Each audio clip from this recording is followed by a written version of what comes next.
The scissors came out at midnight. Two maids held her arms while her stepmother gathered the long copper braid in one fist.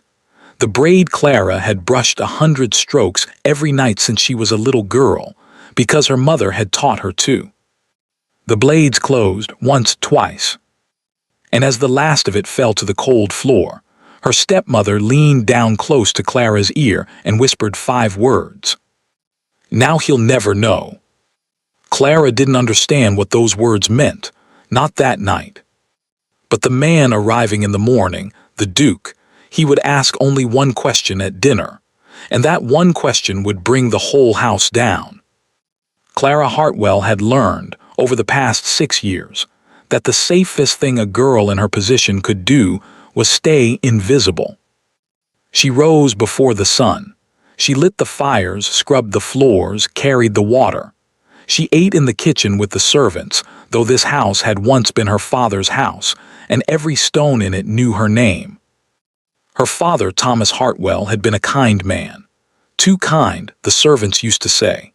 Kind enough to marry a widow named Agatha 2 years after Clara's mother died, because he believed a growing girl needed a mother's hand.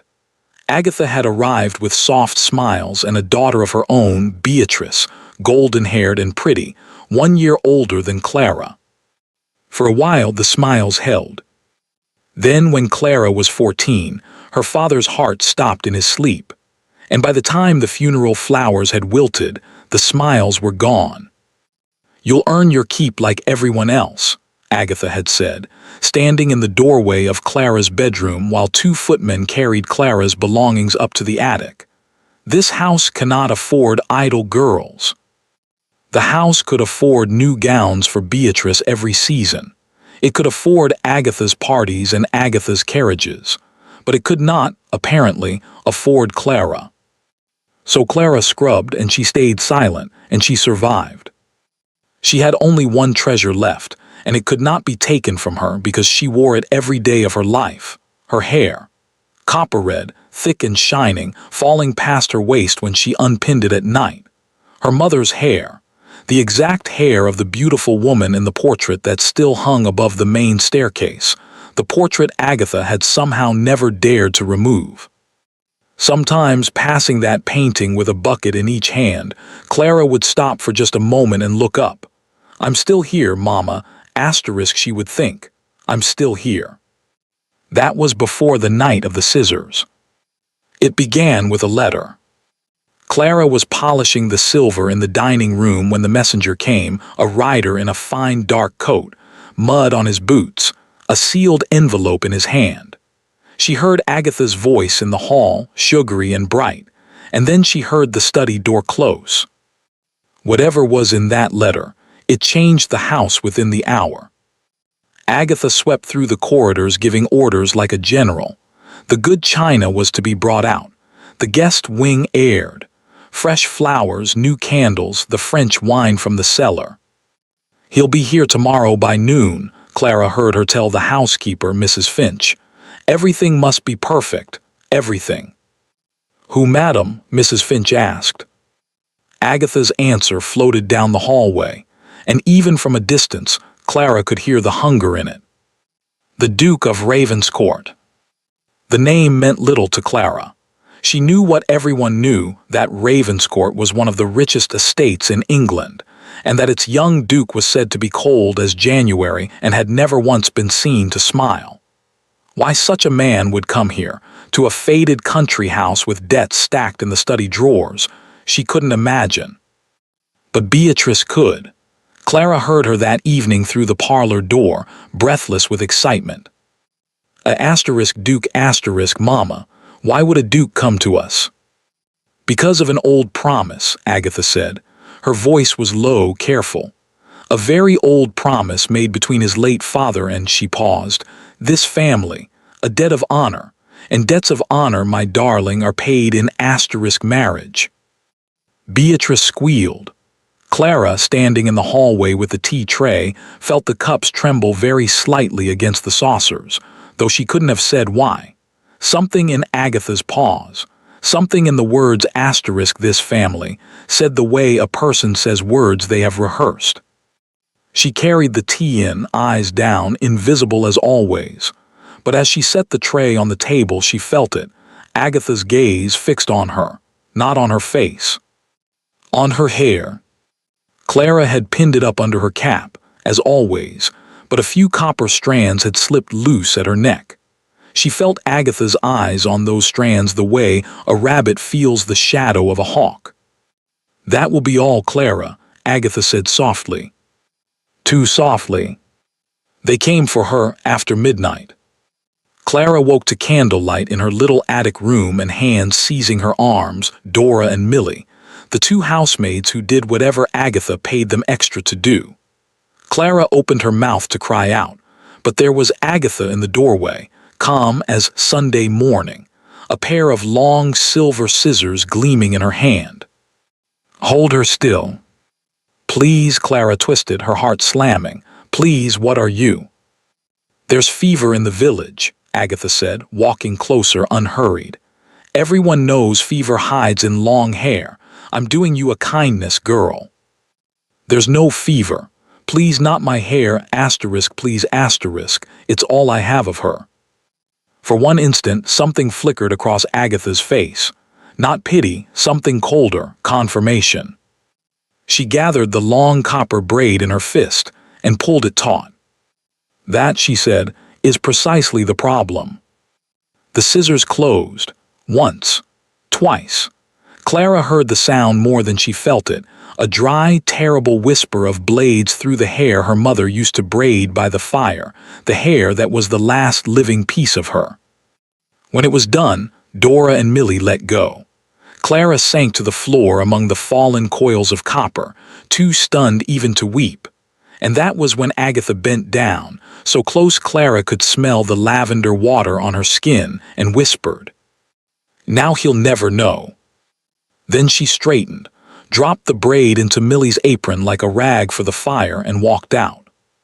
Clara sat on the cold floorboards for a long time, her shorn head bare, her hands shaking. 5 words going around and around in her mind. Now he'll never know. Who would never know? And what? Clara pressed her trembling hands against the floor. What was it that he must never find out? Downstairs, the great clock struck 1. In 11 hours, the Duke of Ravenscourt would arrive. And though Clara could not have known it then, he was coming to ask a question. One single question, a question he had waited 8 years to ask. The answer had just been swept up and thrown into the kitchen fire. The Duke's carriage appeared at the end of the drive at exactly noon. Clara watched it from an upstairs window, a dust cloth forgotten in her hand. 4 black horses, perfectly matched. A crest on the door, a silver raven on a field of deep blue. The whole household had been assembled on the front steps for an hour. Agatha in her finest plum silk, Beatrice in white muslin with her golden hair arranged in careful curls that had taken poor Dora all morning. Clara had not been assembled with them. She had been given her orders at dawn. "You will stay out of sight," Agatha had said, inspecting Clara's shorn head with open satisfaction before pulling a servant's cap down over it low to the eyebrows. "You will serve. You will not speak. If his grace addresses you, which he will not, because men like him do not see servants, you will answer in as few words as possible and remove yourself. Is that understood?" "Yes, madam." "And Clara," Agatha had paused at the door, not turning around, "if you are thinking of telling anyone in this house who your father was, remember that the workhouse takes girls your age, and no one would come looking." So Clara stood now at the upstairs window, invisible as ordered, and watched the man step down from the carriage. Her first thought was that he was younger than she'd expected.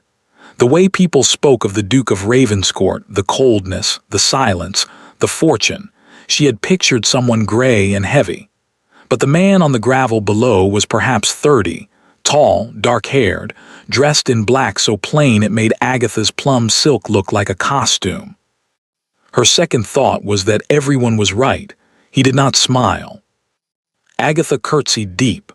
Beatrice curtsied deeper. The Duke bowed the exact minimum that courtesy required, and even from the upstairs window Clara could see that his eyes were already moving, past Agatha, past Beatrice, across the front of the house, the windows, the grounds. Not like a guest admiring an estate. Like a man searching for something. For half a heartbeat, his gaze swept the window where she stood. Clara stepped back so fast she nearly knocked over the washstand, her heart pounding, and then she felt foolish.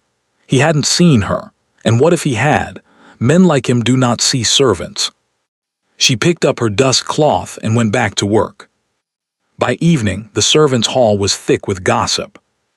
"Not one smile," said Dora, who had helped carry his trunks. "Not one. Thanked me, though. Dukes don't thank you, usually." "He asked Mrs. Finch how long she'd served here," said the footman John. 22 years, she told him. And then he asked. John lowered his voice. He asked who else had been in service here longer than 10 years. Mrs. Finch, at the head of the table, said nothing. But Clara, eating her bread quietly at the far end, saw the old housekeeper's eyes lift, just briefly, and rest on her. "Why would he ask that?" Dora said. "Making conversation," John shrugged. "Dukes," said Mrs. Finch in a voice that closed the subject, "do not make conversation." Upstairs that night, in the finest guest room of a house that had seen better days, Julian, Duke of Ravenscourt, stood at the window with an old letter in his hand. He had read it perhaps 1,000 times. His father's handwriting, thin and slanting, from the last month of his life. "And if you ever recover what we lost, Julian, remember that we owed Thomas Hartwell more than money. When the whole county turned its back on us, Hartwell alone kept faith. I promised him our families would be joined, that my son would offer his hand to Hartwell's daughter. A promise made in the dark is still a promise. Pay it. Hartwell's daughter." Julian folded the letter away. His father had never known, could never have known, the strange, private reason his son had leapt at this particular debt of honor. There were 100 easier ways to honor a dead man's promise than to come here in person. He could have sent solicitors, arranged everything by post, the way half the marriages of England were arranged. Instead, he had come himself, because of the rain. 8 years ago. He'd been 22, penniless in everything but name, the family fortune gone to his father's failed ventures, riding a borrowed horse home from another humiliating meeting with creditors. The storm had come out of nowhere, the road had turned to river, and the horse had thrown him at the ford and bolted. He remembered lying in the mud with the rain hammering down, his ankle wrenched, and the carriages that had passed him, 2 of them, fine ones, splashing him as they went by. Nobody stops for a ruined man. He'd learned that lesson well by then. But someone had stopped. A girl, 16, 17 perhaps, jumping down from a modest gig before the driver could even protest, running to him through the downpour, helping him up out of the mud with both hands. She had asked if he could stand. She had given him her seat and walked at the wheel through the rain, and when he'd shivered, she'd taken off her own cloak, a plain gray woolen thing, and thrown it over his shoulders like it was nothing at all. He had been too soaked, too dazed, too ashamed to ask her name, and the rain had been in his eyes the whole time. If he was honest with himself, he could not even swear to her face. But 2 things he remembered, and had never once stopped remembering. The small crest painted on the door of the gig, a heron over crossed wheat sheaves. Years later, when the money was his again and he'd hired men to search, they had matched it. Hartwell. And her hair. The hood of her cloak had fallen back in the wind, and in all that gray rain her hair had been the only color in the world. Copper red, a long braid of it, so bright it looked lit from inside. "I'll return the cloak," he had called after the gig as it pulled away. And he'd heard her laugh, young and warm, the laugh of someone who had no idea she had just done anything remarkable. "Keep it. You need it more than I do." Then the rain had swallowed her. Hartwell's daughter, his father's promise and his own 8-year search, ending, if there was any mercy in the world, at the same front door. Julian looked out at the dark garden. He had met the daughter of the house today. Golden curls, a rehearsed curtsy, a mother who watched him the way a fox watches a henhouse. Beatrice, they called her, pretty enough, charming enough. Golden. People's hair darkened with age, he told himself. Lightened sometimes. 8 years was a long time, and rain-soaked memory was a poor witness. Perhaps. But there was a portrait above the main staircase. He had passed it on the way to his room and stopped as if struck. A woman with warm, laughing eyes. And copper-red hair. Tomorrow at dinner, he decided he would ask. One simple question. Careful, quiet. He had waited 8 years, he could be patient one more day. He did not know, could not have known, that one floor above him, in a cold attic room, a girl lay awake with her hand resting on her bare, shorn scalp, wondering the same 5 words over and over into the dark. Now he'll never know. The house slept between them, keeping its secret. The dinner table had never looked so fine.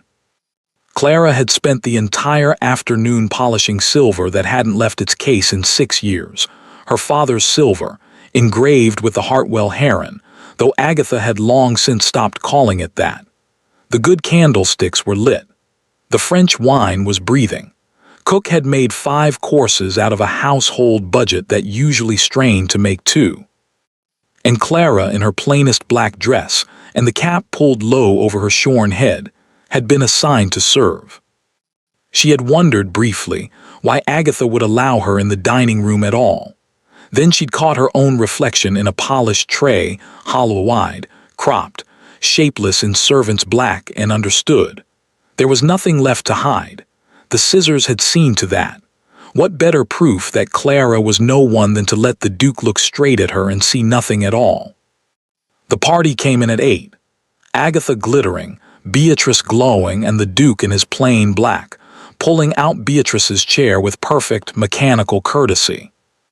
"Your Grace does us such honor," Agatha purred as the soup went around. "Such a long journey, and you came yourself. Most gentlemen these days settle everything through lawyers." "Some matters," the Duke said, "shouldn't be left to lawyers." His voice was quiet, even. He had a way of answering that ended sentences rather than continued them, but Agatha was undaunted. Through the soup and the fish she talked about the neighborhood, about London, about Beatrice. Mostly about Beatrice. Beatrice's music. Beatrice's French.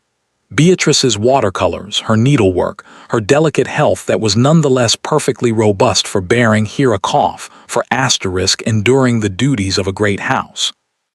Beatrice smiled and blushed on cue. She had been rehearsed within an inch of her life, and to be fair, Clara thought as she poured the wine, she performed beautifully. The Duke ate little, spoke less, and watched everything. Clara felt his attention the way you feel whether never on her, exactly, but moving around the room. He watched Agatha talk. He watched Beatrice glance at her mother before every answer. Twice he asked Beatrice something simple and direct. Did she ride? Did she enjoy the country? And both times Agatha's voice arrived a half-second before her daughter's could. If he noticed the serving girl with the cap pulled low, he gave no sign of it. Men like him do not see servants. Good, Clara told herself, keeping her eyes on the wine, on the plates, on anything but him. Good. It happened between the roast and the sweet. Beatrice had been sent to the pianoforte. Just a little something, darling. His Grace is fond of music. And was playing a piece she had drilled all week, prettily and without a single mistake. Agatha beat time with one finger against her glass, radiant with the particular pride of a gambler watching her horse come up the final stretch. The Duke was not looking at the piano. Clara, standing at the sideboard with the decanter, followed his gaze through the open dining room doors, across the hall, up the sweep of the staircase, to the portrait. Her mother looked back down at them all from her gilt frame, young, laughing-eyed, painted the spring before Clara was born, her copper hair loose over one shoulder the way she'd always worn it at home. Clara's hands tightened on the decanter. Don't look at it, she thought, absurdly, uselessly, at a duke she had never spoken to. Please don't look at it. Beatrice finished her piece. Agatha applauded. You see, your grace, didn't I tell you? Such feeling, her poor dear music master always said. Madam. The duke's voice was not loud. It didn't need to be.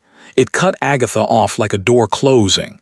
He was still looking through the doors, up the stairs, and now he raised one hand and pointed, unhurried, precise, at the portrait. The lady in that painting, he said. Which of your daughters has her hair? The room went absolutely still. The decanter nearly slipped from Clara's fingers. She caught it against the sideboard with a soft clink of crystal that sounded to her like a gunshot. No one turned. No one was looking at her. Every eye in the room was on Agatha, whose fork had stopped halfway to her plate, whose face, for one long, naked second, was the face of a woman standing on a trapdoor, hearing the bolt slide back. Which of your daughters? Not who is the lady. Not what a charming portrait. The Duke had asked his question the way a lawyer asks a question, already knowing it mattered, watching to see what the answer would do. And in that frozen second, standing invisible by the sideboard, Clara understood three things all at once, so fast it made her dizzy. The Duke was looking for hair, copper-red hair. Her mother's hair, asterisk her hair, the hair that had been sheared off her head at midnight and burned in the kitchen fire. Agatha had known he would look for it. Now he'll never know. Clara's shorn scalp prickled under the cap. Her heart was beating so hard she was sure the whole room must hear it. He's looking for me. Whoever this man is, whatever this is, he came here looking for me.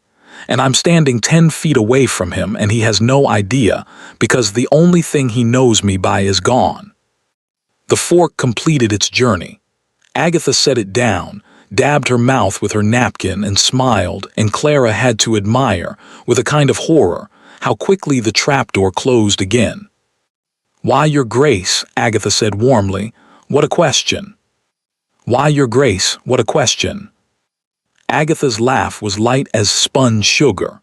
She turned in her chair to gaze up at the portrait with an expression Clara had never once seen her wear in front of it, fondness. That is my dear Beatrice's mother, of course. My own poor self, if you can believe it, painted the year before my darling girl was born. She pressed a hand to her breast. I was quite the beauty then, they tell me. Time is a thief, your grace. Clara stopped breathing. The lie was so enormous, so calm, so smooth asterisk, that for a moment her mind simply refused it. That was her mother.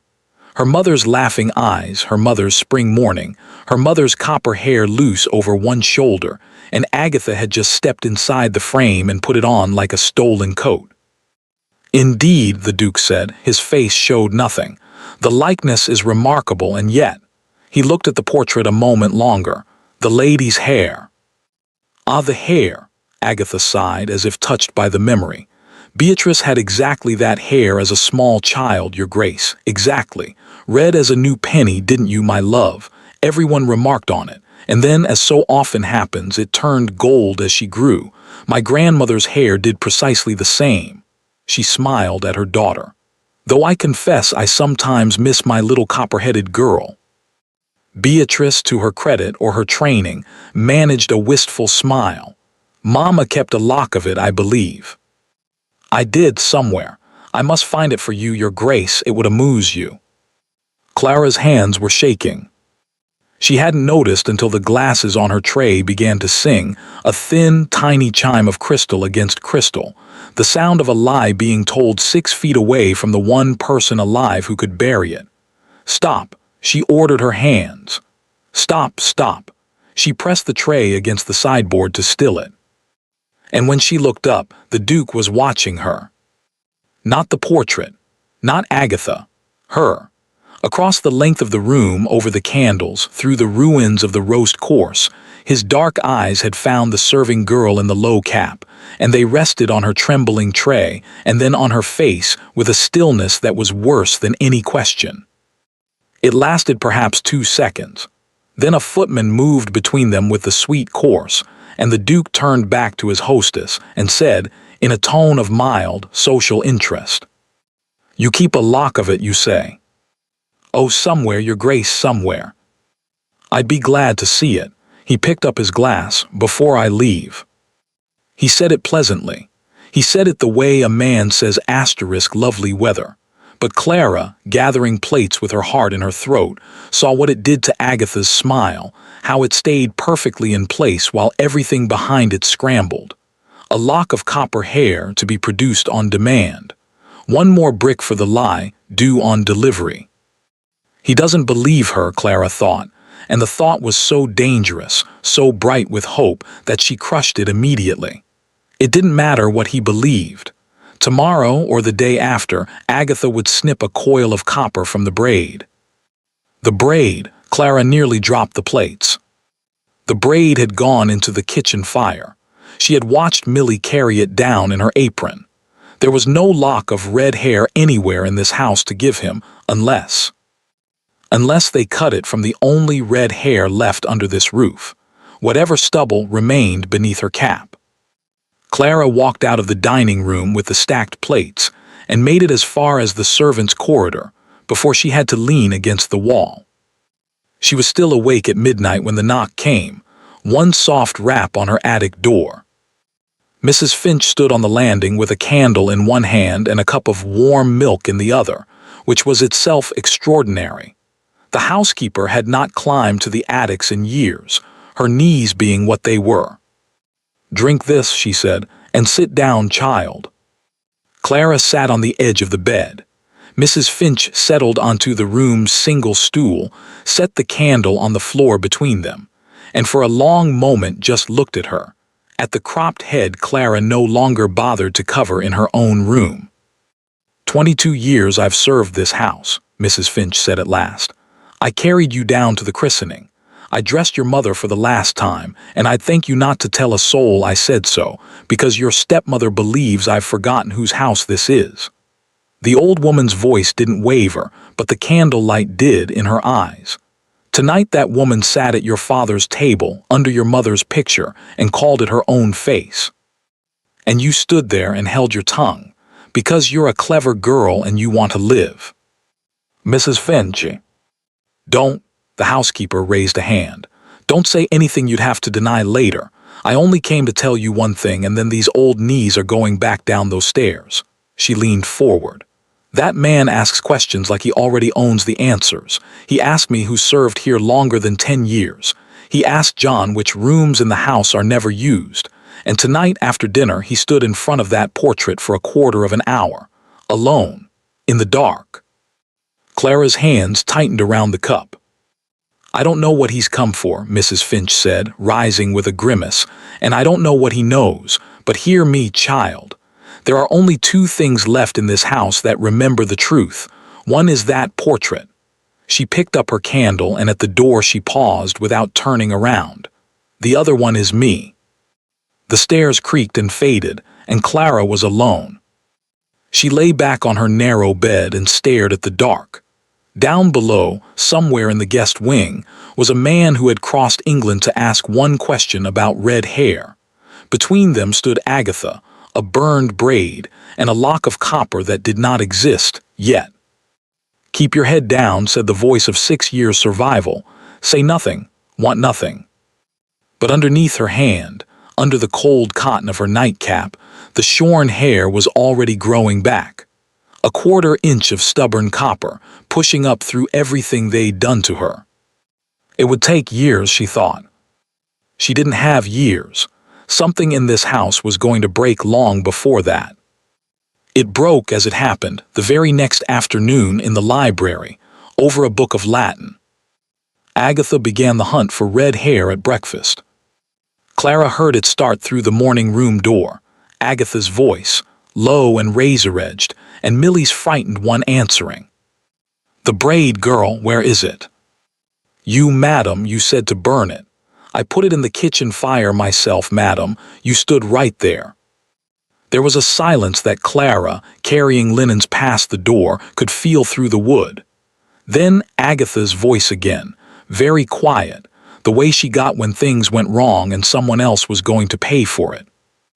Then you will find me red hair by tomorrow evening, or you will find another situation. I don't care where it comes from. A horse's tail, for all I care, no. No, it must be fine, it must be a asterisk child's. A pause. The tenant cottages. The Kellers have a little girl, haven't they? Red-headed, the whole litter of them. Take a shilling and a pair of scissors and get me a lock of it. A curl. Tell them tell them the mistress collects them. Tell them anything. Clara stood frozen in the corridor, the linens pressed against her chest. A shilling and a pair of scissors. That was all it took to build a lie for a duke. A curl clipped from a tenant's daughter, tied with ribbon, aged between the pages of a Bible and presented with a sigh. My darling Beatrice's baby hair. Who on earth would ever question it? He would, something whispered in her. He asked to see it. He asked the way men ask when they're setting a trap. She forced her feet to move before the door opened. But all that morning, scrubbing the gallery floor beneath her mother's portrait, Clara found herself doing something she had not permitted herself in 6 years. Hoping. It terrified her more than the scissors had. The library was Clara's secret church. Her father's books still lived there. Agatha had sold the atlas with the gold spine and anything else that looked expensive, but the rest she'd ignored, because books bored her and the room faced north and was cold. So it had become Clara's task to dust it, and Clara made the task last as long as she dared. She knew every shelf. The poetry her mother had loved, third case, second shelf. Her father's Latin he taught her himself, winter evenings, her small hand under his big one following the lines. Amor vincit omnia, my girl, and don't let your governess tell you it's ungrammatical. Sometimes, dusting, she would take one down and stand there and read a page, and for the length of that page the last 6 years would not exist. That afternoon, with the house upside down over dinner menus and Beatrice's fittings, Clara slipped into the library with her dusting cloth and found the doors of the third bookcase standing open. Someone had been at her father's Latin shelf. 2 volumes lay on the reading table, the Virgil and her father's old Caesar with the cracked green spine. Clara clicked her tongue at the housemaids, none of whom could read and all of whom used books as step stools, picked up the Caesar and shelved it where it had lived for 30 years, spine out, third from the left without needing to look. Interesting, said a quiet voice behind her. Clara spun around, cloth pressed to her chest. The Duke of Ravenscourt was sitting in the window seat, mostly hidden by the curtain's edge, a book open on his knee. He'd been there the whole time, watching her. Your Grace. She dropped a curtsy, eyes down, heart hammering. Forgive me, I didn't know the room was occupied. I'll come back. You shelved that without reading the spine. Careful. I dust in here, Your Grace. One learns where things belong. He rose, unhurried, and came to the table. He was very tall this close, and his eyes, which had seemed black across a candle-lit dining room, were in daylight a dark, unsettling gray. He picked up the Virgil and held it out to her. Then, where does this one belong? It was not a request. Clara took the book with steady hands, 6 years of practice at steady hands, and slotted it home, second shelf, beside the Georgics. You've grouped it with the poetry, the Duke observed. The Caesar with the histories, a dusting girl who sorts Latin by asterisk subject. The old master arranged them so, Your Grace. I only keep his order. The old master, Mr. Hartwell. His voice didn't change at all, and that was somehow the frightening thing. Did you know him? The question hung in the cold north light. Clara looked at the shelf, at the worn green spine her father's hands had held, and the truth rose in her throat so hard it ached. He was my father. This was his room. That is my mother over the stairs, and the hair you're looking for grew on my head until 4 nights ago. I've been in service here since I was a girl, Your Grace, she said. Everyone knew the master. He was kind. Kind, the Duke repeated softly. He was watching her with that stillness again, the stillness from the dining room, and Clara realized her mistake.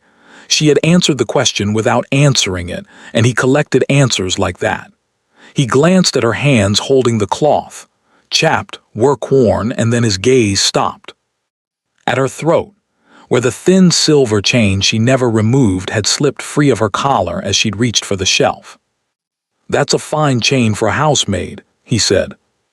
Clara's hand flew to it, too fast, far too fast, closing over the chain and whatever hung from it, sliding it back beneath the black cotton. "It was my mother's, Your Grace." "And your mother was." The library door banged open. "There you are." Agatha stood in the doorway, and Clara watched her take in the scene in one flick of the eyes, the Duke, the maid, the distance between them, and go white around the mouth while her voice stayed honey. "Your Grace, forgive the intrusion. Beatrice is asking for you in the music room. She's found the sweetest duet, Clara." The honey hardened. "The silver in the dining room won't polish itself. And afterward Cook wants you. There's been a spoon missing since yesterday, and I'm sure you'll want to help us account for it."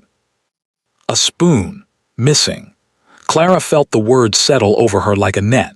Everyone in the room knew what it was, everyone except perhaps the Duke, and when she risked one glance at him as she curtsied her way out, she saw that he knew too.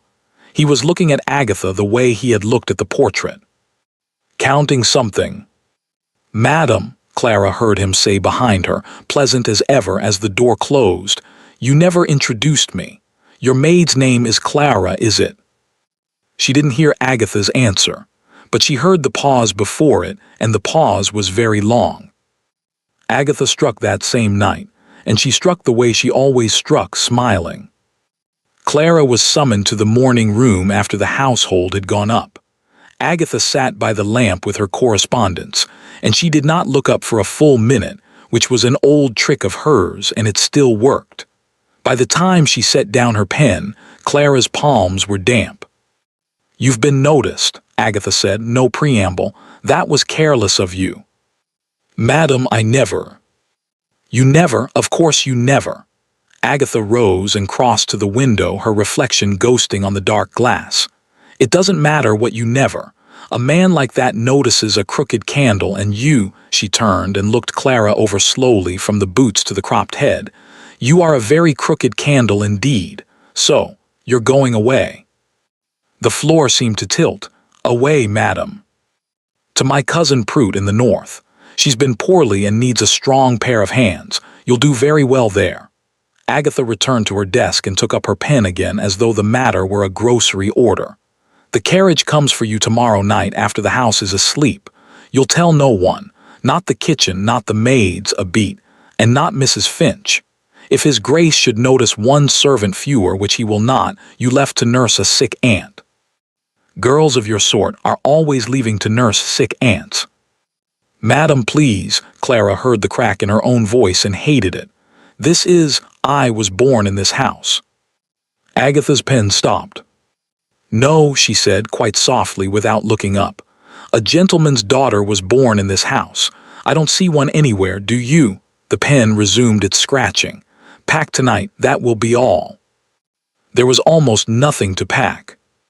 That was the thought that finally broke Clara, sitting on the floor of her attic room past midnight beside the small wooden trunk that held the whole of her life. 6 years in her father's house, and everything she owned went into a box a child could carry. 2 work dresses, a darned shawl, her mother's hymn book, hidden all these years under a false bottom Mrs. Finch had shown her how to make, a bundle of letters in her father's hand. She was lifting the hymn book out when her knuckles brushed wool. At the very bottom of the trunk, folded small and flat where it had lain for 8 years, was a man's riding cloak. Gray, heavy, travel-stained, water-marked along the hem where no sponging had ever quite lifted the memory of that storm out of it. Clara sat back on her heels. She had been 17, coming home from the village in the gig with old Samuel driving, the sky going green-black, and then the rain like the end of the world. And in the middle of the flooded ford, a man in the mud. Young, soaked to the bone, one leg twisted under him, and 2 fine carriages had already gone past him, asterisk past asterisk him, throwing water. She remembered being so angry about that. She remembered jumping down before Samuel could stop her. The man had been ashamed. That was what she remembered most. Not hurt, not frightened, ashamed asterisk. The way men are when the world has been kicking them a long time and a stranger arrives to witness it. He tried to refuse her seat. He tried to refuse the cloak. She'd thrown it over his shoulders anyway because he was shaking and told him to keep it. "I'll return it," he had called after the gig, standing in the downpour with the gray wool around him. "I'll return it, I give you my word." And she had laughed, and the rain had swallowed him, and she had never even asked his name. 2 weeks later a parcel had come to the house, addressed only to the young lady of the Hartwell gig, the cloak, cleaned and pressed, with no letter and no sender. Her father had teased her about her mysterious night for a month. 6 weeks after that, her father was dead, and Agatha owned the world, and the cloak had gone to the bottom of the trunk with everything else that was over. Clara lifted it out now, and held it against her chest in the candlelight. Strange the things that survive. The braid was ash. The house was Agatha's. Her name, by tomorrow night, would belong to nobody at all, a strong pair of hands in the north, no past, no portrait, no proof. And yet here was this, one gray cloak that a drowning man had promised to return, and had returned because apparently there existed, somewhere out in the world, at least one person who kept their word. She would not take it north. The thought arrived whole and certain, though she couldn't have explained it. Cousin Prue's house would swallow whatever entered it. Some things shouldn't be swallowed. Clara wrapped the cloak in brown paper, and before the candle burned out she carried it down through the sleeping house to Mrs. Finch's little parlor door, and knocked. The old housekeeper opened it in her nightcap, took one look at Clara's face, and stood aside without a word. "They're sending me away," Clara said. "Tomorrow night I'm not to tell you." Her voice held. "So I'm not telling you, I'm only leaving something in your keeping." She put the parcel in Mrs. Finch's hands. "It belonged to a traveler once," Clara said. "He'll never come for it, but if he ever should—" And there her voice finally failed, just for a moment, on the whole ruin of everything. "If he ever should, give it to him, and tell him the Hartwell girl said the debt was paid long ago." Mrs. Finch looked down at the parcel for a long time. When she looked up, her eyes were bright and hard. "Where are they sending you, child?" "North, a cousin, I'll write when." "Where asterisk north?" And Clara realized with a small cold slide of fear that she didn't know. No town, no address, just a carriage coming after dark for a girl the house would deny had ever existed. Above them in the guest wing, a floorboard creaked, the sound of a man who could not sleep, walking, somewhere over their heads. The trap closed at dinner, and it closed with witnesses. Julian knew something was wrong the moment he came down and found the drawing room full. The vicar and his wife, a neighboring squire and his 2 daughters, a colonel of some retired regiment, already deep in the sherry. Agatha had assembled an audience overnight, and a hostess only gathers an audience when she means to perform something that cannot be taken back. "Your Grace," she swept toward him, radiant in wine-dark silk. "You'll forgive a little company, such friends, all asterisk longing to meet you." He bowed to the room and calculated. He had planned to leave in 2 days.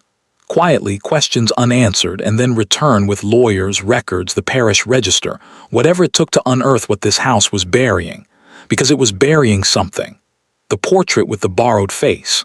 The lock of red hair produced that morning, a child's curl, tied in ribbon, smelling faintly of someone else's cottage. The maid who shelved Latin, whose chain she guarded like a wound, whose name had made Agatha pause one heartbeat too long. Clara. He had asked 2 servants about her that day, as idly as he knew how. Both had glanced over their shoulders before answering, and both had said almost nothing, and the nothing was louder than speech. He needed a week. Agatha, it turned out, needed only an evening.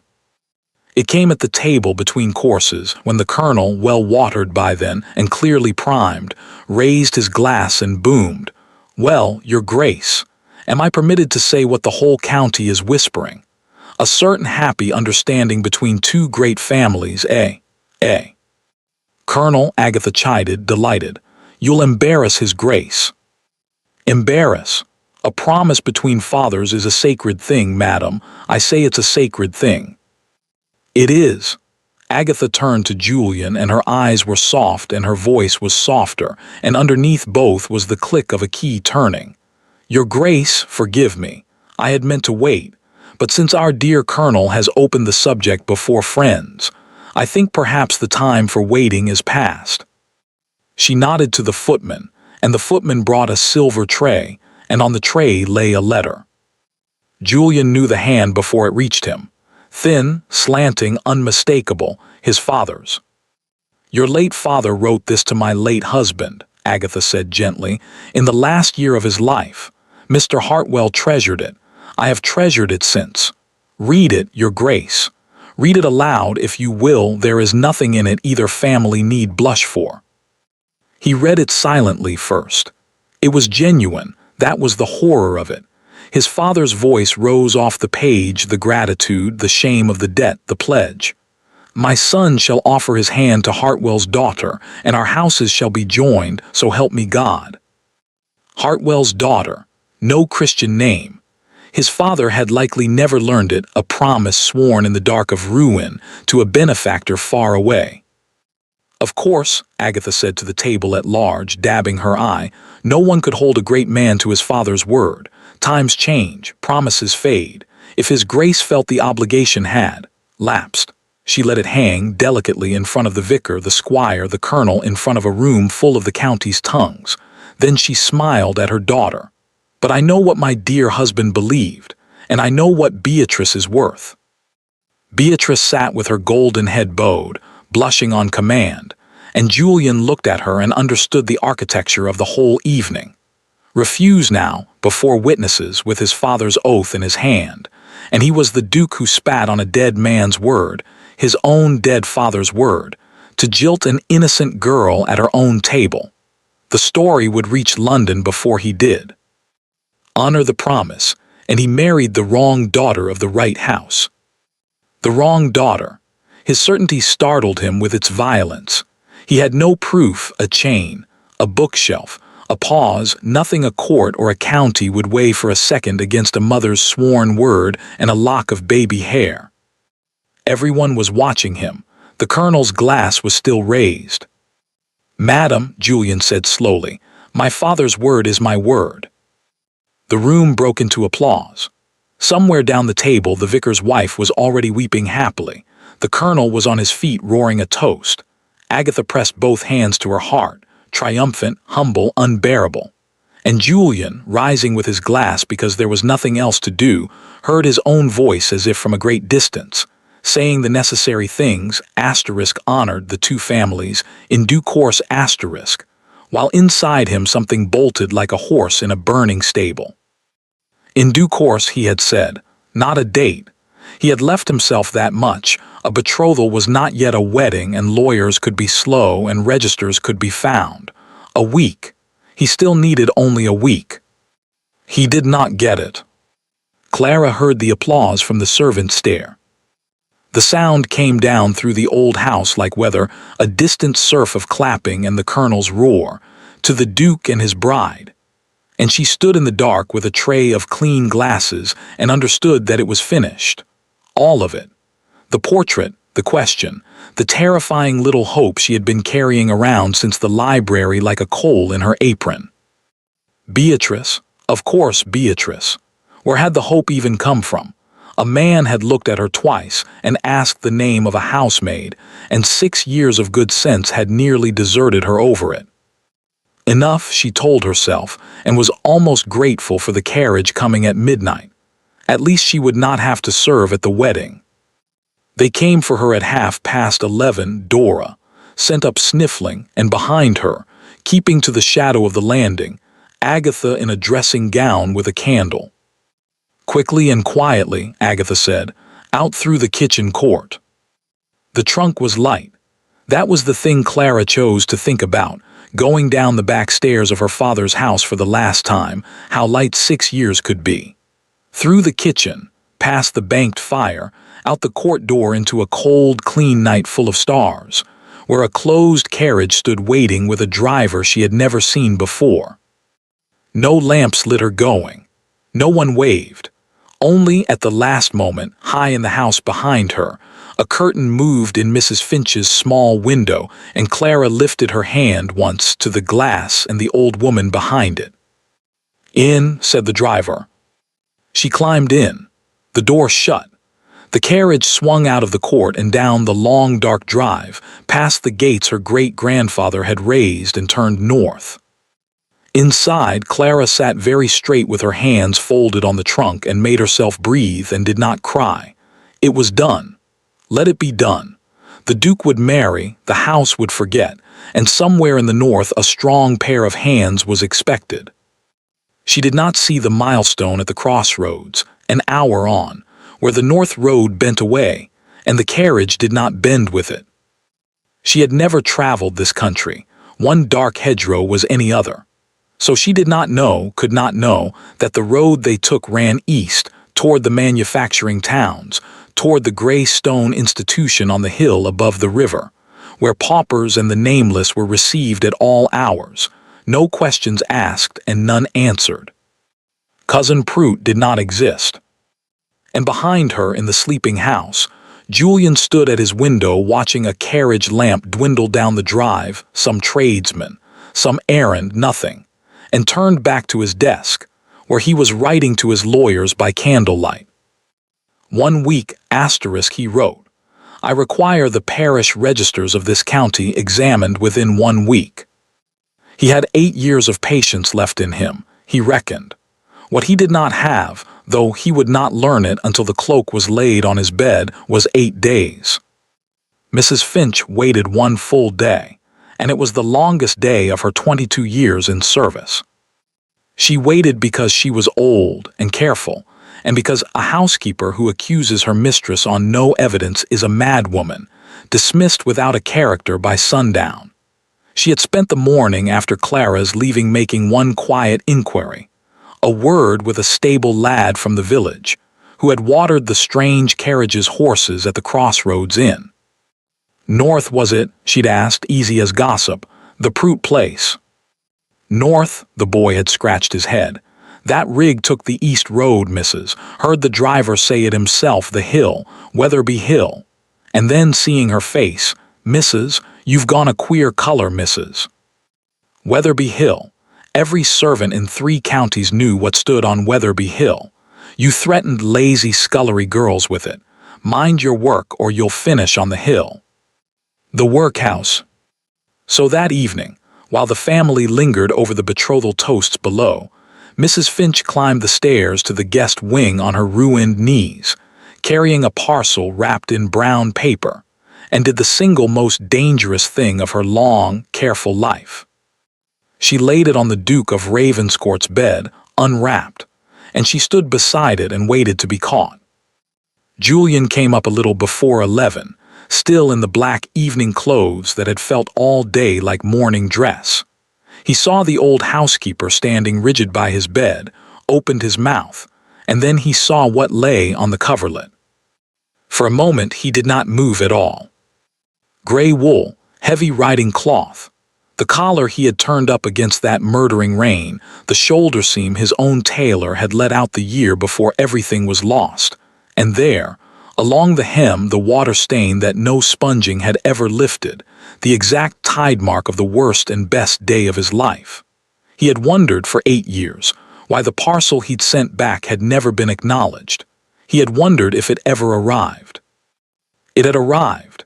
He crossed the room slowly and put his hand on it, the way a man touches something he has decided must be a dream.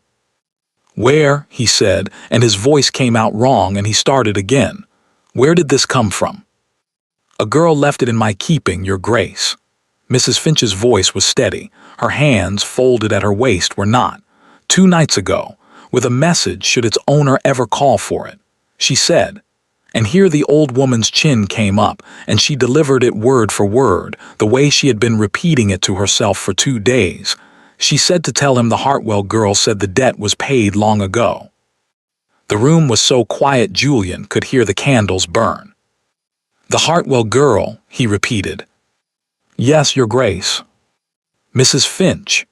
He turned to face her, and whatever was in his face made the old woman brace herself against the bedpost. "I am going to ask you some questions now, and I ask you to consider before you answer that I have spent 8 years and a fortune asking them of the wrong people. Who is the woman in the portrait above the stairs?" And Mrs. Finch, 22 years careful, 22 years silent, found that the truth, once started, came out of her like water through a burst dam. "Margaret Hartwell, Your Grace, the first Mrs. Hartwell, dead these 13 years, God rest her, and the loveliest head of red hair in the county, and that woman downstairs sat at table and wore her face like a stolen glove, and I stood by the sideboard and let her." Her voice cracked and steadied. "The portrait's daughter is not Miss Beatrice, Your Grace. Miss Beatrice came into this house at 11 years old with her mother's hair as gold as it is tonight, and I unpacked her trunks myself. Then Hartwell's daughter is Clara Margaret Hartwell, christened in the parish church, and I carried her down to the font. Your Grace, she was born in the room across this landing." The old woman's eyes were streaming now, and she let them. 6 years that woman has kept her as a scullery drudge in her own father's house, and the child bore all of it. And then 4 nights before Your Grace's coming, Madam went up to the attics at midnight with a pair of scissors and her hair, Julian said. He had gone very still. "The night before I arrived, they cut off her hair. To the scalp, Your Grace." Now he'll never know. He hadn't heard the words, no one had told him the words, and yet the whole shape of it stood suddenly before him, complete and monstrous. The shorn head under the low cap, the trembling tray, the chain snatched out of sight, the Latin shelved by heart in her father's library, the girl who had stood 10 feet from him at dinner while he asked a room full of liars for the color of her hair. She had been there.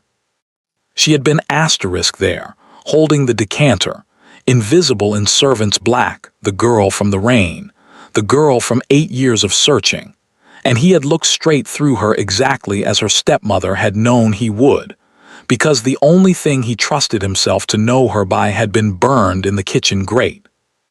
He had sat at that table hunting a braid of copper hair, and all the while the debt of honor, the promise, the search, every road of his life, had ended in a girl scrubbing the floor beneath her own mother's portrait. "Where is she?" he said. Mrs. Finch's face crumpled. "Gone, Your Grace. 2 nights past the same night as the toasts. Madam put her in a hired carriage after midnight for a sick cousin in the north," she said. "Only there is no cousin, Your Grace, and the carriage never went north." The old woman's hands twisted together. "It took the east road, to Weatherby Hill, to the asterisk workhouse asterisk, Your Grace, and I let her go. I stood at my window and watched the lamps go down the drive, and I let her go." But she was talking to an open door. Julian came down the great staircase 2 at a time, past the portrait, into the drawing room where the family and the last lingering guests sat over cards and cordials. Agatha presiding, Beatrice at the piano, the colonel asleep in a wing chair. He stopped in the middle of the carpet, and something in the sound of his arrival stopped everything else. The cards, the music, the colonel's snore. Agatha rose, smiling. "Your Grace, we'd nearly given you up. Will you take a hand of? Where is Clara Hartwell?" The question landed in the room like a dropped chandelier. He asked it the way he had asked the first one, quietly, precisely, already knowing it mattered. But this time he was not watching to see what the answer would do. This time he was watching a woman's face come apart. It went in stages, and every guest in the room saw the stages happen. The smile held. The eyes did not. Clara, a housemaid's name, nothing deniable, but he had not said Clara. He had said Clara Hartwell asterisk, and he had said it in the drawing room of Hartwell House with the vicar's wife sitting bolt upright on the sofa, and there was no version of the next sentence that did not end everything. "Your Grace, I don't. We have no one of that." "Madam," Julian's voice never rose.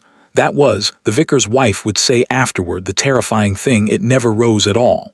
"You are about to tell me a lie, and I advise you with my whole heart against it. Your parish register is being copied for my lawyers as we speak. Your housekeeper has found her tongue.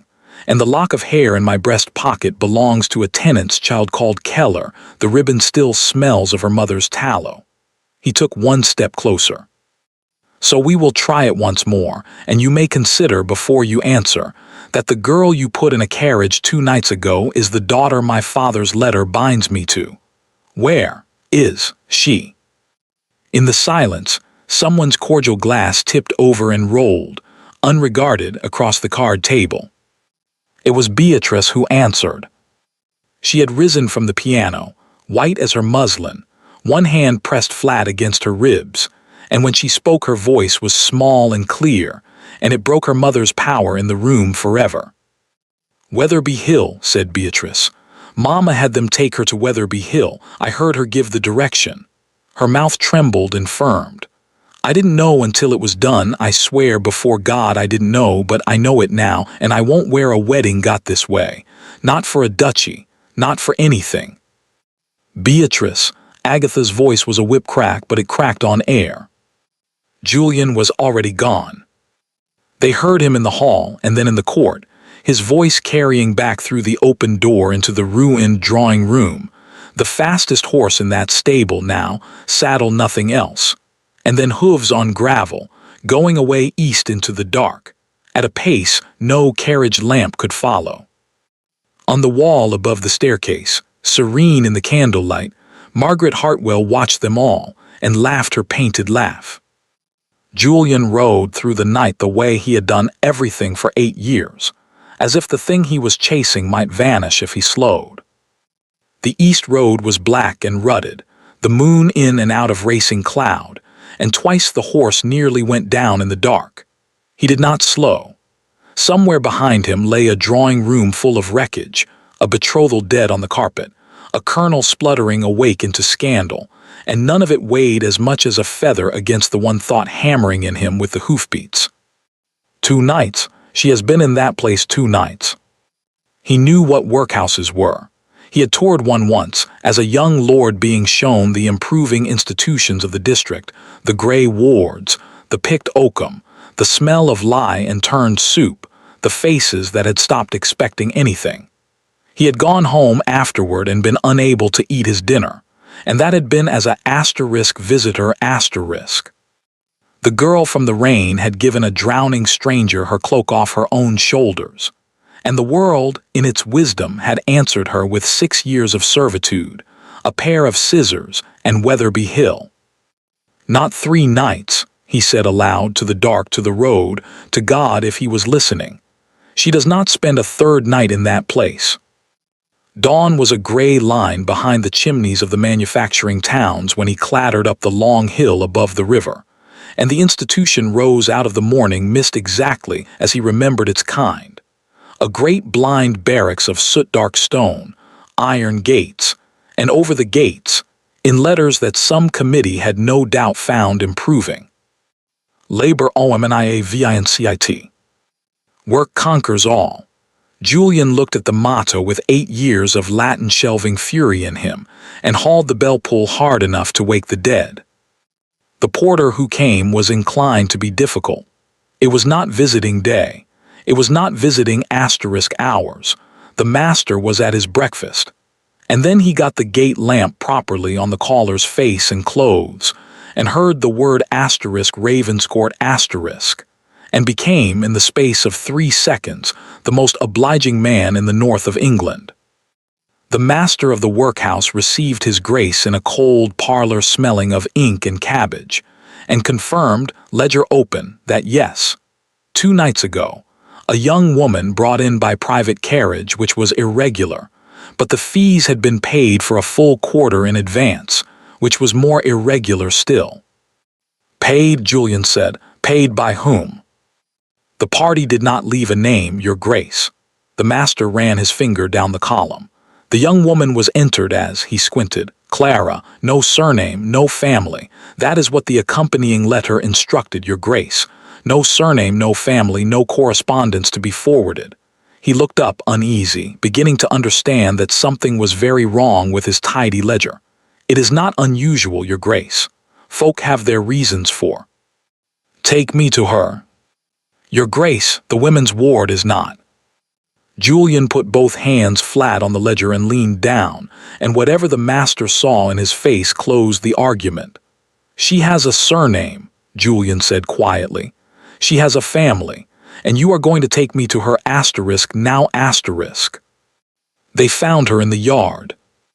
The women's yard was a square of beaten earth between high walls, where 24 gray-uniformed figures took their morning half-hour of air, walking the perimeter in 2s and 3s with their heads down against the wind. The master began scanning the line, muttering, the new intake, but Julian had already stopped looking anywhere else. She stood apart at the far wall, where a stunted elder tree had somehow argued its way up through the packed ground. Gray dress, gray apron, a cropped head bare to the cold. They had taken even the servant's cap. She was looking up through the black branches at the moving sky, quite still, and Julian knew her instantly and absolutely, and understood in the same heartbeat that he had been a fool for 8 years. He had searched for hair, hired men, matched crests, memorized a color, and the truth was that he could have passed 100 copper braids in the street without turning because it had never been the hair. It was this, the particular way she stood inside catastrophe, upright, attending to the sky, the exact stillness of the girl who had stepped down into the flood while 2 fine carriages went by, as if the rain were simply a thing the world was doing and she another. He crossed the yard. The gray lines of women stopped and stared. The master hurried after him, bleating something about procedure. Julian heard none of it. She turned at the sound of his boots and went white, and dropped a curtsy that 6 years had made reflexive, her eyes down, her whole body braced. Even here, he thought, and it nearly undid him. Your Grace, her voice was low and steady. If Madam has sent you to recover the household's property, I took nothing.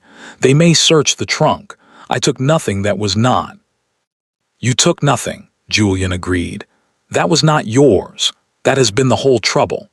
He unfastened his own traveling cloak and then didn't remove it, because his hands had gone strangely unreliable, and because there was an order to this that 8 years had earned. From under his arm he took the brown paper parcel he had carried through the night inside his coat, and unwrapped it, and shook out 8 years and 1 thunderstorm's worth of gray wool. Clara's eyes came up. She looked at the cloak, at the water-stained hem, at his face, really at his face, for the first time, the way you look at something you are trying to see through rain, and one hand rose slowly and pressed against her mouth. I told you, Julian said, that I'd return it. The wind moved in the elder tree. Somewhere behind them, the master was still talking. Neither of them would ever be able to say about what. You, Clara's voice came out a thread. The ford, the man at the ford, that was, she shook her head once as if the morning had come loose from its hinges. You couldn't be. I gave that cloak to a poor man. You did. He stepped closer and set it around her shoulders over the gray uniform, covering it, and fastened the clasp at her throat with great care, as if it were an order of knighthood. The poorest man in 3 counties that day. He'd lost his fortune, his father was dying, and 2 carriages had just shown him precisely what the world thought he was worth. And then a girl came down into the flood and gave him her cloak and her seat and laughed like it was nothing. His voice roughened. It was not nothing. I have been looking for you for 8 years, Clara Hartwell. My father sent me to this county to honor a promise. I came to find the girl in the rain. I did not know until last night that they were the same errand. They told you, her chin lifted. Even now, even here, she would have things accurate. Madam told you Beatrice. Madam, Julian said, told me a great many things. Your housekeeper told me the truth. Your stepsister told me the road. And your stepmother is at this moment learning what the county thinks of a woman who wears a dead lady's portrait as her own face. The vicar's wife was in the room, and I am given to understand that news travels. Beatrice told you. Of everything, it was this that broke her voice. Beatrice refused a duchy in front of witnesses rather than profit from what was done to you. There may be hope for her yet. He looked down at her, at the shorn copper stubble bright even in this gray yard, at the chain glinting at her collar, at the steady eyes that had watched him from behind a decanter while he interrogated a room of liars. And he did the thing he had not planned and could no more have stopped than the rain. The Duke of Ravenscourt, in the mud of a workhouse yard, before the assembled paupers of Wetherby Hill and its gaping master, went down on one knee. "They believed I would know you by your hair," he said. "They cut it off and hid you in plain sight and very nearly won because I was fool enough to be looking for a braid. But I am not asking the girl with the copper hair." He took her chapped, work-worn hand in both of his. "I am asking the girl who stopped. Clara Hartwell, daughter of the kindest man my father ever knew, will you come home? First to your own house, to stand under your mother's portrait and hear your name said properly in it. And then, if a man who took 8 years to keep one promise can be trusted with a greater one, will you be my wife?" The yard held its breath. The gray lines of women had given up all pretense of walking. The wind turned the pages of the master's forgotten ledger. And Clara, who had not wept at the scissors, nor at the drawing-room applause, nor in the carriage going east in the dark, felt her face crumple at last, and laughed at the same time, the same laugh he had carried out of the storm, young and warm and astonished. "You kept it all this time," she said. "The cloak, you kept it." "I keep things," said Julian, "that are given in kindness. It is my one great talent. Is that a yes?" "It's a yes," said Clara Hartwell. And in front of all Wetherby Hill, the girl in the pauper's gray pulled the Duke of Ravenscourt up out of the mud by both hands. It was, the women of the yard agreed ever after, only fair. By all accounts, he had done the same for her. 1 year later, the story of what happened at Hartwell House traveled, as Julian had predicted, faster than any carriage. By the end of that first week, there was not a parlor in the county that had not heard it. How the Duke of Ravenscourt had ridden out of a betrothal dinner into the night, and returned 2 days later with a shorn-headed girl in a pauper's gray dress wrapped in his own traveling cloak, and how he had walked her up the front steps of Hartwell House past the assembled, silent servants, and stopped her in the great hall beneath the portrait of a copper-haired woman. Mrs. Finch was there. Mrs. Finch told it ever after, and never once got through the telling with dry eyes. He stood her under her mother's picture, the old housekeeper would say, and he turned to the whole hall, every servant in the house, for he'd rung the bell himself and summoned us all like it was Christmas morning, and he said, "This is Miss Clara Hartwell, daughter of Thomas and Margaret Hartwell, and you are standing in her father's house. I am given to understand some of you have forgotten it. You will not forget it again." And then, said Mrs. Finch, the strangest and finest thing had happened. Old John the footman, 30 years in service, a man no one had ever seen hurry, had stepped out of the line, and bowed to the girl in the gray dress, the full bow, the one reserved for the master's family.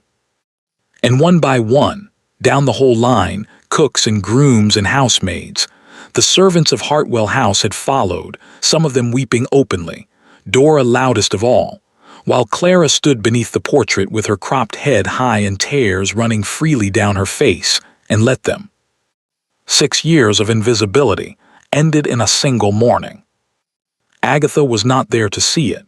Agatha, by then, was already discovering the precise dimensions of what she had lost. It would have been simple and satisfying to say she was dragged off by constables. The truth was quieter and, in its way, far more terrible.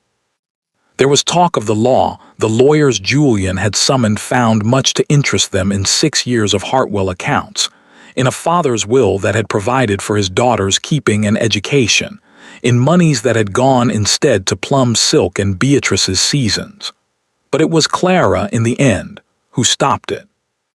"I won't begin my life with a trial," she told Julian that first week, in her father's library with the winter sun on the Latin shelves. "I've spent 6 years in rooms with that woman. I don't intend to spend another year in courtrooms with her. Let her go." "Let her go where?" Julian had asked with some feeling.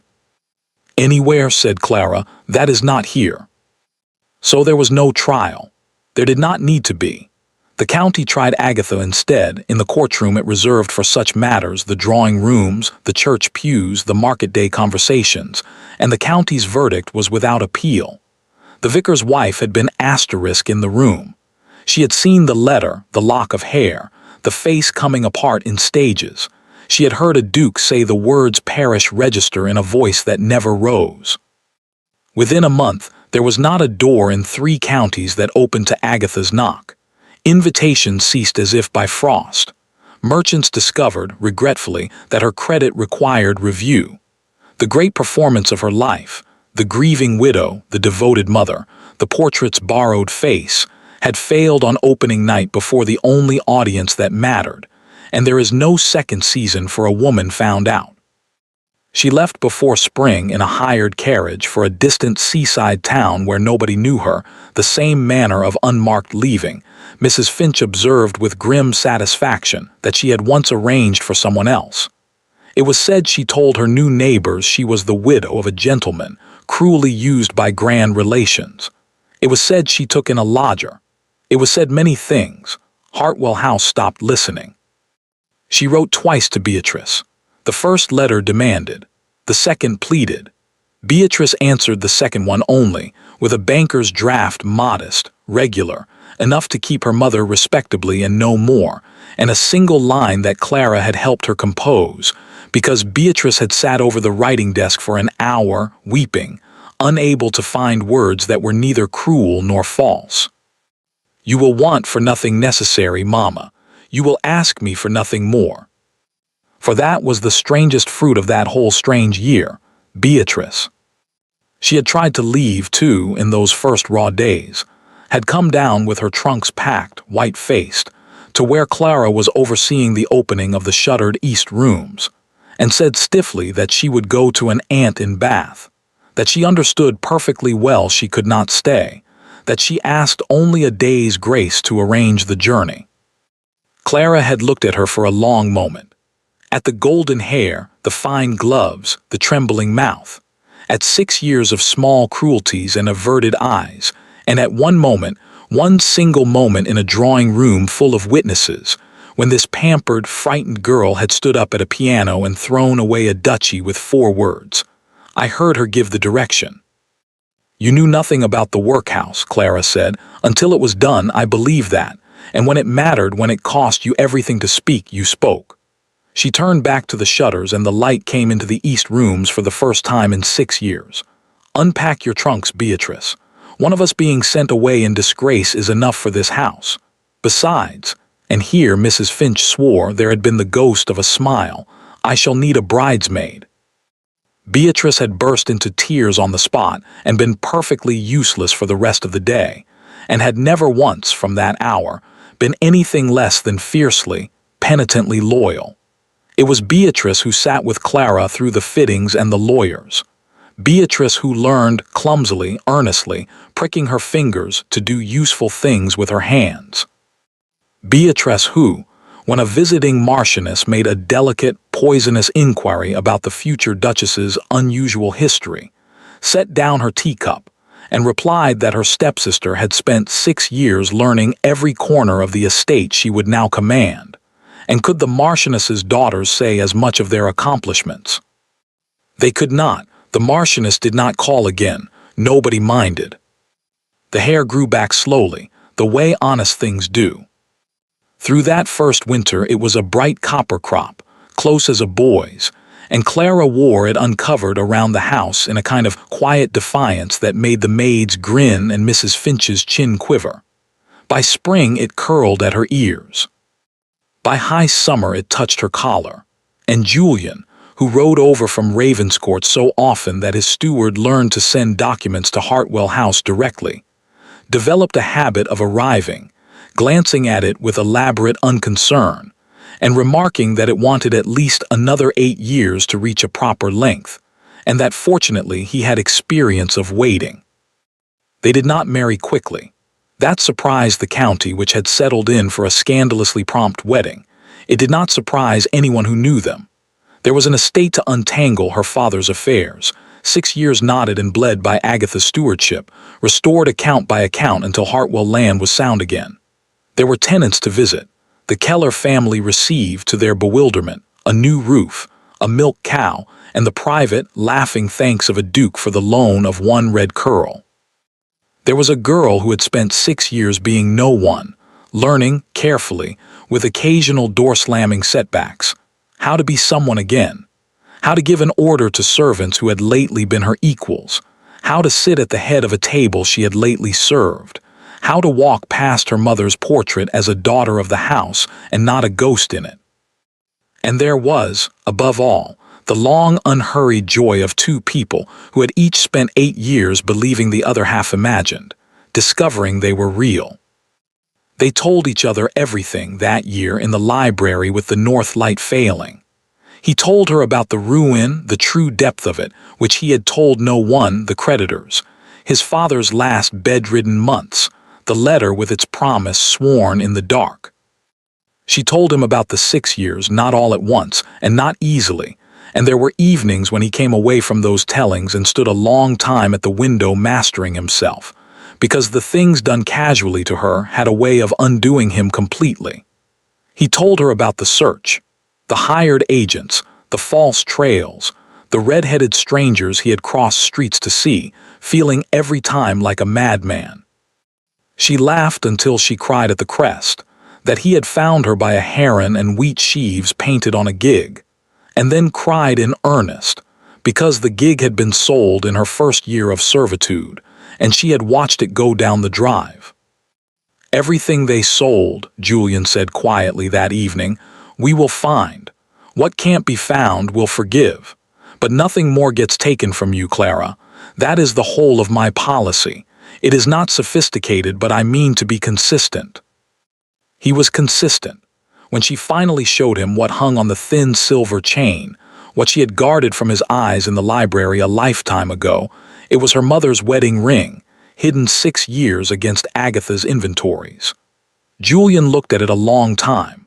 Then he asked, in a voice not quite his own, whether she would consider being married with it.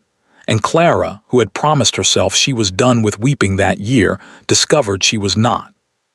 They were married in the parish church on a morning in late September, 1 year almost to the week from the night of the scissors. The county came, all of it, gawkers and grandees, and the vicar's wife in the front pew wearing the expression of a woman who had been asterisk in the room and would preside over this story's ending as its rightful custodian. The tenants came, scrubbed and beaming, the Keller children in a row like copper coins. The servants of Hartwell House came, every one, by the express instruction of the bride, who had ruled that a house that once forgot her would remember this together. Dora sobbed from the opening hymn and had to be propped up by John. Beatrice stood up as bridesmaid, golden and grave, and held the bride's flowers, and only those closest saw that her hands shook with the honor of it. Mrs. Finch did not sit with the servants. Mrs. Finch, by ducal insistence, sat in the family pew bolt upright in new black silk with jet buttons. 22 years of careful silence ended, the whole tale hers now to keep and tell, and when Clara passed her coming up the aisle, the bride stepped out of every rule of procession, bent, and kissed the old woman's cheek. The congregation gave up all pretense of composure. The vicar himself required a moment. Clara wore white, and her mother's ring went onto her hand where it had begun, and her hair, 1 year grown, copper bright, too short still for the towering arrangements of fashion, was dressed simply, close to her head, woven through with small white flowers. Every soul in the church knew why it was short. She wore it like a coronet. And when the vicar asked who gave this woman to be married, there was a small silence, for her father was 13 years in the churchyard outside, and everyone felt it, until old John the footman, primed and rehearsed and shaking like a leaf, stepped forward in his best coat and said, in a voice that carried to the bell tower, "Her father's house does." Julian's composure, which had survived ruin, 8 years, and Agatha, very nearly did not survive that. The wedding breakfast was held at Hartwell House, and it was during the toasts that the guests noticed what had been done to the great staircase. The portrait of Margaret Hartwell hung where it had always hung, laughing-eyed, copper hair loose over one shoulder, but it no longer hung alone. Beside it, in a matching gilt frame, newly finished, the paint scarcely dry, the painter having been sworn to secrecy and paid for haste, hung a second portrait. A young woman with short, bright, copper hair and steady eyes, painted standing in a library, one hand resting on a shelf of Latin, a thin silver chain at her throat. Mother and daughter, side by side over the hall of their own house, where every guest and every servant and every year to come would pass beneath them. Below the second frame, on a small brass plate, at the express and non-negotiable instruction of the Duke, ran a single engraved line, and guests who bent to read it, expecting a name and a date, found instead 5 words that meant nothing to most of the county and everything to the 2 people who mattered. She stopped in the rain. They left for Ravenscourt in the late afternoon, in the good carriage with the silver raven on the door, through lanes gone gold with turning leaves. Half the parish walked them to the crossroads. The Keller children ran alongside throwing late flowers until their legs gave out. And it was there, a mile past the crossroads, with Hartwell chimneys sinking behind the hills and Ravenscourt still far ahead, that the weather, which had held bright all that perfect day, finally turned. The sky went pewter over the fields. The first drops hit the carriage roof, fat and deliberate, and then the whole sweet gray curtain of an autumn rain came down across the world. Clara laughed out loud. "Of course," she said, "of course it rains." "I ordered it," said Julian gravely. "Weeks ago. It was the only detail Beatrice wasn't managing." He reached beneath the carriage seat and drew out something he had placed there that morning with his own hands, telling no one, folded gray wool, heavy, travel-stained, a watermark along the hem that no sponging would ever lift, and that neither of them would ever permit to be lifted. The cloak, cleaned, kept, carried through ruin and fortune and 8 years of searching, and now, finally, exactly where it belonged. He shook it out and laid it around his wife's shoulders, over the white wedding dress, and fastened the clasp at her throat with the same absurd care as in the workhouse yard.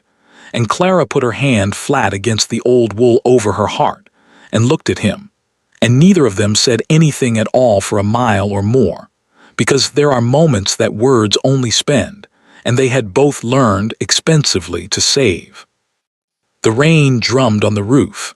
The lamps of Ravenscourt came up golden through the gray, far down the valley, like a house that had been waiting a long time. "You realize," Clara said at last against his shoulder, "that you have given it back to me now.